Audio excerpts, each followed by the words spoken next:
Hey, I am Zima Blue, storyteller. Today, I will delve into the details of how Zhong ShanShan, the reclusive titan of commerce, constructed his business empire. Let's unearth the secrets behind his journey to the top. Get ready to be inspired by a tale of ambition and strategic genius.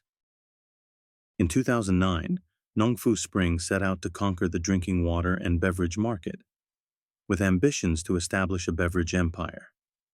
However, as the adage cautions, those who engage in conflict must invariably face the consequences. That same year, Nongfu Spring faced a trio of setbacks.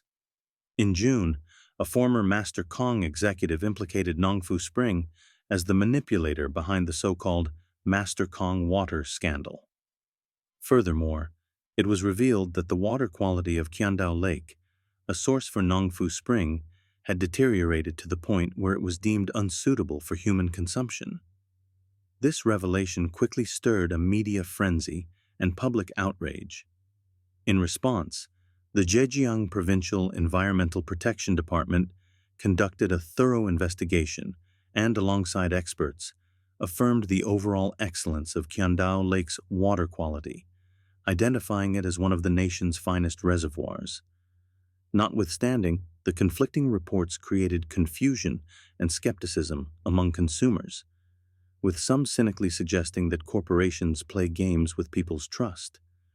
The controversy had scarcely subsided when, in August 2009, the Gongyishi newspaper agency cast doubts on the integrity of Nongfu Spring's charitable pledge to donate a penny to local children with every bottle sold. The China Social Work Association disclosed that while the sale figures reached 1.5 billion bottles, the actual funds donated amounted to only 5 million yuan, exposing a disparity and raising suspicions of embezzlement. Consequently, Nongfu Spring was promptly disqualified from the 2009 Outstanding Corporate Citizen Awards. Further scrutiny brought to light concerns that the charity drive could be a front for tax avoidance, using consumers' generosity for financial manipulation. Nongfu Spring experienced a significant increase in market benefits and brand influence through its charitable initiative, known as the One Penny Public Welfare Activity. However, this same initiative later led to a substantial blunder for the company.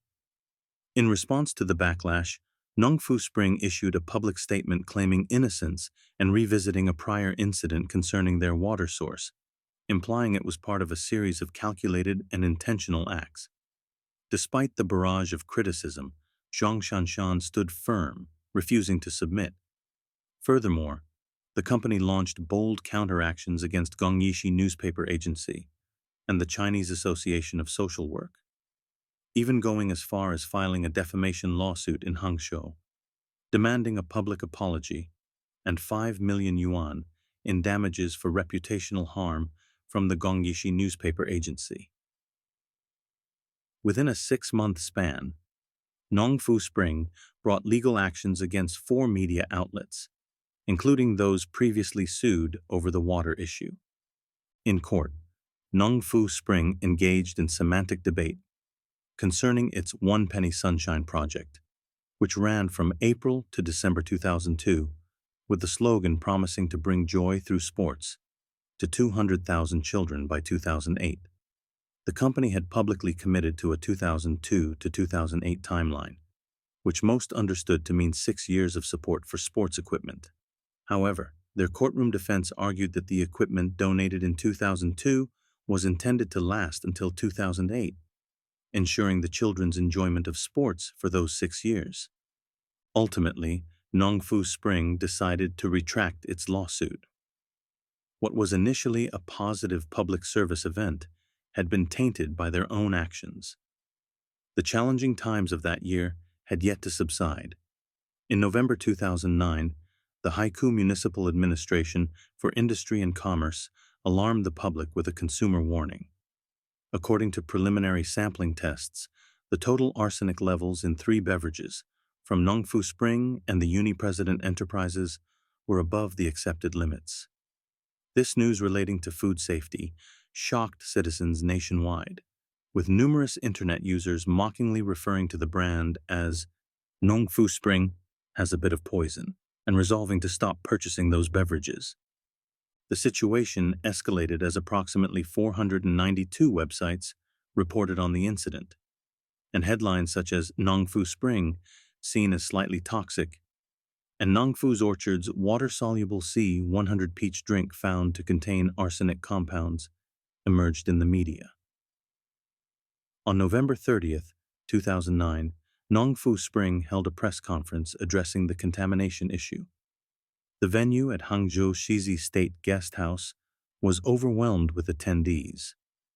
With measured understatement, Zhong ShanShan acknowledged a significant oversight and presented the press with a newly received inspection report evidencing their compliance with safety standards.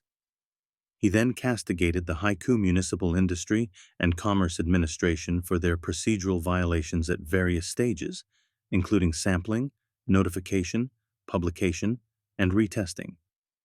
Pointedly, he accused vested interests of deliberately discrediting Nongfu Spring.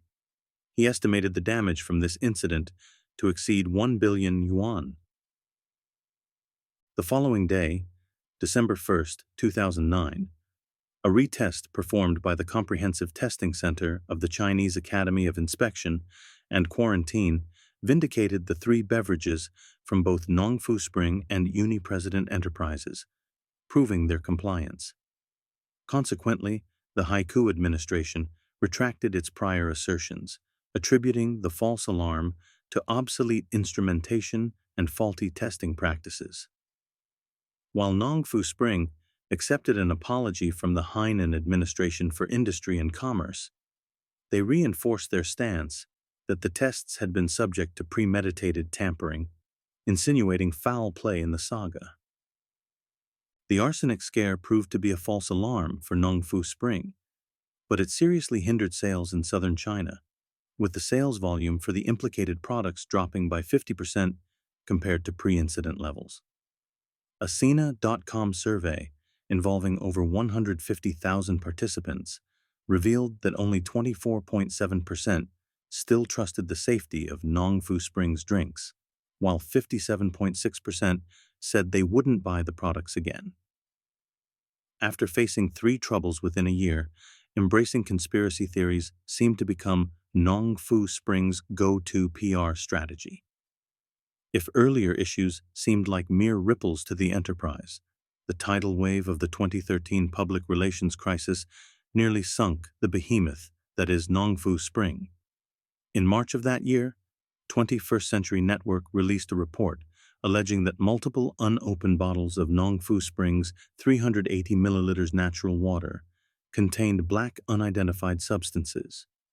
Doubts were cast upon the integrity of Nongfu Spring's water sources and the authenticity of their quality reports, with a history of water quality issues from 2008 to 2012 being dredged up. Confronted with these allegations, Nongfu Spring promptly declared that third-party authorities attested their product met all national safety criteria and posed no risk to consumers. The company had hoped this response would quell the uproar, but instead, on April 10, 2013, the Beijing Times ran an exposé titled Nongfu Spring's Standards Claimed Unfit, compared to tap water, citing industry insiders who criticized the production standards of Nongfu Spring's bottled water as subpar to tap water. Nongfu Spring countered the next day, asserting that their drinking natural water's quality surpassed existing national standards for drinking water.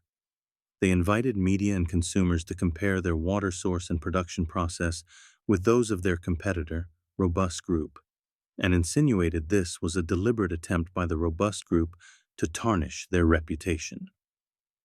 The Beijing Times maintained a relentless assault, dedicating 67 pages and 76 articles within 28 days to track the unfolding standard scandal surrounding Nongfu Spring. Zhong ShanShan, who had a background in media, found himself at a loss for words amid the journalistic siege laid by his erstwhile colleagues. On May 3, 2013, the Beijing Bottled Water Sales Association pulled Nongfu Spring bottled water from shelves, claiming that the company failed to provide the necessary product certifications during its sales period in Beijing. Concurrently, Robust Group took Nongfu Spring to court at the Nanshan District People's Court of Shenzhen. That same day in Guangzhou, consumers filed a lawsuit against Nongfu Spring for not adhering to Guangzhou's local standards in its products. Every criticism seemed to converge in an avalanche upon the company, forcing Nongfu Spring to hold a press conference on May 6th to address the deluge of claims. The atmosphere was fraught with confrontation. Zhong ShanShan began by criticizing the Beijing Times for biased reporting, without seeking comment from Nongfu Spring, but was immediately interrupted by a reporter from the newspaper, who claimed they were open to interviews and it was Nongfu Spring who declined. The verbal exchange escalated, causing Nongfu Spring employees to erupt with shouts for the reporter to leave, leading to a volatile scene. An embarrassed and apparently powerless Zhong ShanShan asked everyone to assist Nongfu Spring by settling down, but his repeated pleas fell on deaf ears until elder journalists were able to calm the situation, allowing the conference to proceed.